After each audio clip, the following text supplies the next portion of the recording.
Welcome, everyone. Some of you might be clients, others I might be meeting for the first time. If so, my name is Spencer Miller. I'm a financial advisor with Fiduciary Financial Advisors out of Grand Rapids, Michigan. A couple housekeeping items here. Feel free to speed this video up. If you don't want to watch it, feel free to exit now. You are not going to hurt my feelings. And lastly, feel free to share this with anyone that you believe needs to or could benefit from watching this. So in our last video, we established that markets are unpredictable.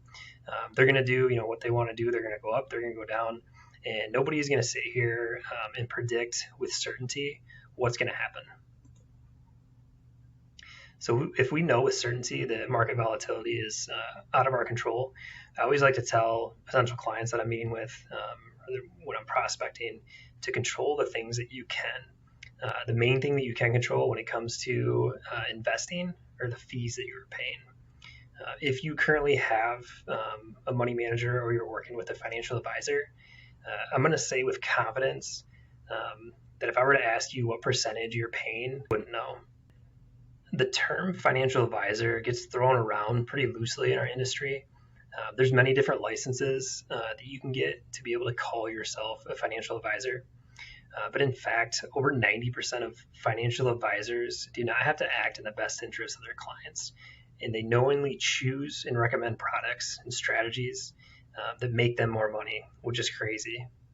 All of our advisors here at FFA are licensed fiduciary advisors. When you cross over into the fiduciary realm, we play by a different set of rules. So legally, ethically, morally, we have to do right by our clients. We have to avoid conflict of interest. We have to disclose all pertinent information to them. A big piece of the disclosure of information that we have to provide are the fees that you are paying. There's actually a couple different fees that you actually pay when you are investing your money with a money manager or a financial advisor. The first and most obvious is the fee for that advisor to manage your money. Industry average, that can be anywhere between like 1.25% to 1.5%. They're usually charged annually. This is a little bit higher than what we charge here, but those are the industry averages. The second fee that's really uncommon, a lot of people don't know about it, is the individual asset allocation fee. So every holding that you own in your portfolio has its own expense ratio. There's a lot of times where us as advisors can change your portfolio allocation, keep you invested in the same positions, but just tweak the allocation and save you a lot of money. By lowering those fees, even by 0.25%, compounded 5, 10, 20, 30 years, we're talking tens of thousands of dollars in savings. Just a couple things I wanted to leave you with.